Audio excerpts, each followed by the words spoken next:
नमस्ते बच्चों, Sonia Verma Hindi classes YouTube channel में आप सभी का स्वागत है। और आज हम सूफी काव्य धारा की प्रसिद्ध पुस्तकों में से एक मृगावती के विषय में चर्चा करेंगे। तो चलिए वीडियो को आरंभ करते हैं। आज की वीडियो में कुछ विवरण तो केवल तथ्यगत होगा और कुछ विवरण प्रश्नों के साथ होगा। तो यहाँ पर इंडिकेट कर दिया है कि मृगावती के विषय में आज की वीडियो है।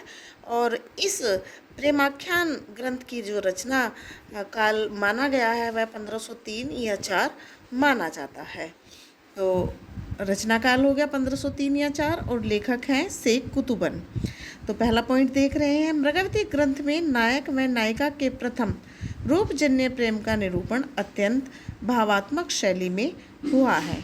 यानी कि यहाँ पर इस पुस्तक में जो कथा वर्णित है वह पहले ही प्रयास में ही जो रूप दर्शन उन लोगों का होता है उस पर जो प्रेम अंकुरित होता है उसी को आधार बनाकर इस पुस्तक की रचना की गई है। नंबर 2 क्वेश्चन होगा, मृगावती किस भाषा में लिखा गया ग्रंथ है? तो यह अवधी में लिखा गया है। अगला क्वेश्चन होगा, मृगावती ग्रंथ की रचना का अंत किस रस में हुआ है?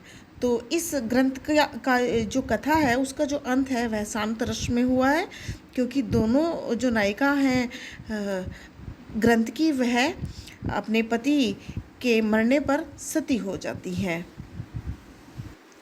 क्वेश्चन नंबर 4, यहाँ पर ये विवरण आप तथ्य के रूप में देखेंगे कि मृगावती का जो नायक है वह मृगावती जो इस ग्रंथ की नायिका है उसके अलावा भी एक अन्य सुंदरी जिसका नाम रूपमणि या रुक्मणी नाम से ऐसा कुछ करके प्रसिद्ध है, क्योंकि कुछ पुस्तकों में वह रुक्मणी शब्द के रूप में आया है और कुछ पुस्तकों में वह रूपमणि शब्द में आया है।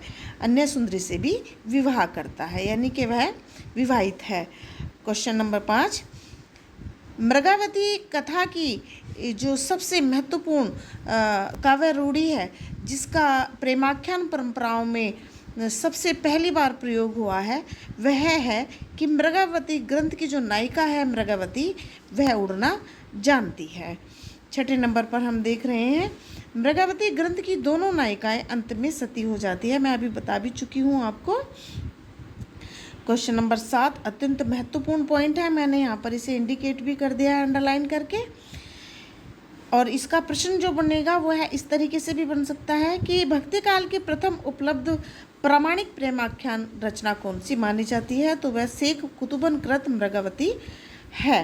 यानी कि मृगावती जो है भक्ति काल का प्रथम उपलब्ध प्रामाणिक प्रेमाख्यान ग्रंथ है।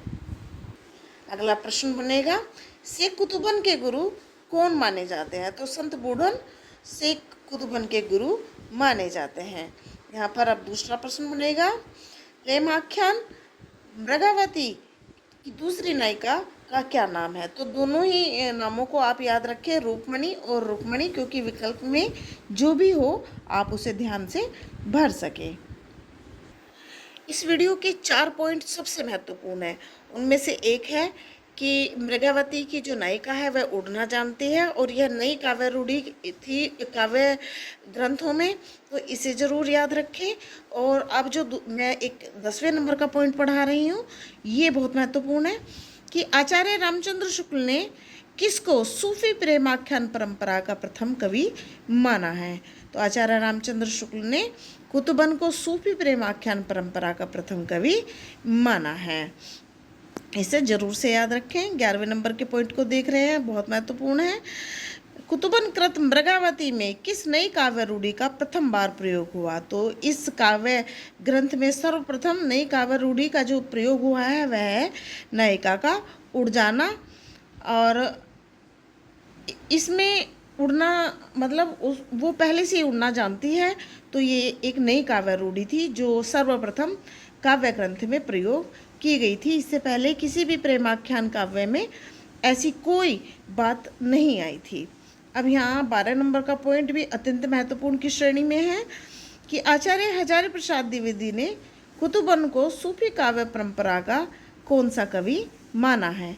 एक प्रश्न तो ऐसे बन जाएगा और एक बनेगा कि कुतुबन को सूफी काव्य परंपरा का दूसरा कवि किस विद्वान ने माना है? तो आचार्य हजारी प्रसाद द्विवेदी ने कुतुबन को सूफी काव्य परंपरा का दूसरा कवि माना है। 13वें नंबर के पॉइंट को देख रहे हैं। कुतुबन बंगाल के शासक हुसैन शाह के समकालीन सूफी कवि थे। 14 नंबर के पॉइंट को देख रहे हैं। मृगावती 16वीं सदी में रचा गया प्रेमाख्यान है। 15 नंबर पर है। यह ग्रंथ मृगावती या मृगावती नाम से भी प्राप्त होता है। और 16 नंबर का पॉइंट अत्यंत महत्वपूर्ण, इस ग्रंथ की जो रचना है वह दोहा चौपाई छंद में हुई है।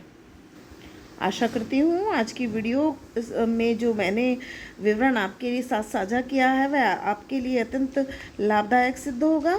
और ऐसे ही विवरण से युक्त कल की वीडियो होगी। यदि वीडियो पसंद आए तो वीडियो को लाइक कीजिए, वीडियो को ज़्यादा से ज़्यादा शेयर कीजिए ताकि ज़्यादा से ज़्यादा बच्चे इसका लाभ उठा सकें। और चलिए कल मिलते हैं, तब तक के लिए नमस्ते, धन्यवाद।